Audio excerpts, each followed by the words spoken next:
आज है कक्षा 8 में प्रश्न संख्या 3। बार बार घटाने की विधि से 100 और 169 का वर्गमूल ज्ञात करो। अब चूँकि देखिए हम जानते हैं n क्रमागत विषम संख्याओं का योग n स्क्वायर होता है। जैसे हम 1 का स्क्वायर 1 + 3 करें तो 4, ये आता है 2 का स्क्वायर। ठीक है, ऐसे ही हम अगली दो क्रमागत विषम संख्याओं का स्क्वायर करेंगे। जैसे 3 1 + 3 + 5, ये 3 क्रमागत का करेंगे तो 9, ये आता है 3 का स्क्वायर। ठीक है, इस तरह से हमने फार्मूला बताया था कि n क्रमागत विषम संख्याओं का योग n स्क्वायर आता है।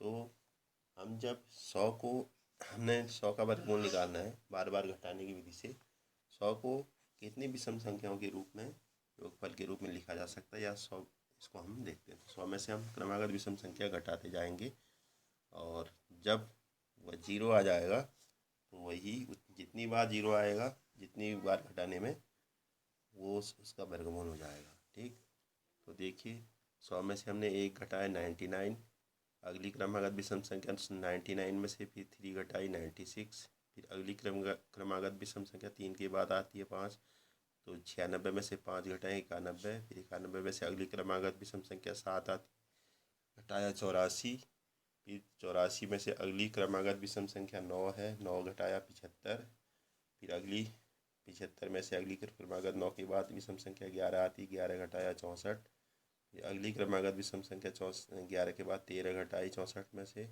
51, फिर उसके बाद 13 के बाद अगली क्रमागत विषम संख्या 15 आती है, 15 घटाया 51 में से 36, फिर उसके बाद 36 में से अगली क्रमागत विषम संख्या 17 है, ये आ गया 19, और 17 के बाद अगली क्रमागत विषम संख्या 19, 19 में से 19 घटाया 0। अब देखो ये कितने स्टेप में 0 आया है, 1 2 3 4 5 6 7 8 9 10, 10 पदों में जाकर के ये 0 आया है। इसलिए 100 का वर्गमूल बराबर 10 हो जाएगा या √100 = 10, ये हो जाएगा। ठीक है, इस तरह से हमें इसको हल करना है।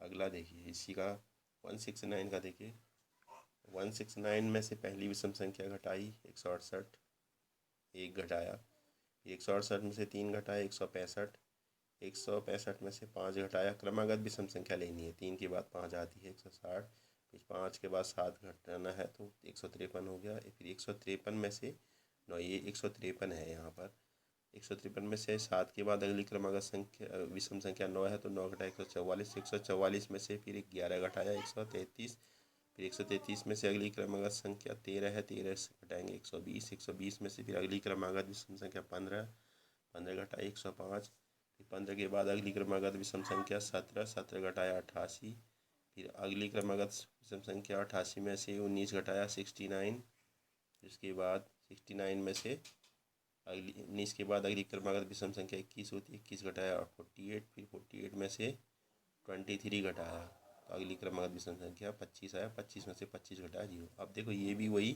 कितने स्टेप में है, 1 2 3 4 5 6 7 8 9 10 11 12 13 स्टेप में जा कर के 0 आया है। इसलिए √169 = 13, यानी कि 13 इसका वर्गमूल हो गया। इस तरह से हमें इनको हल करना होता है।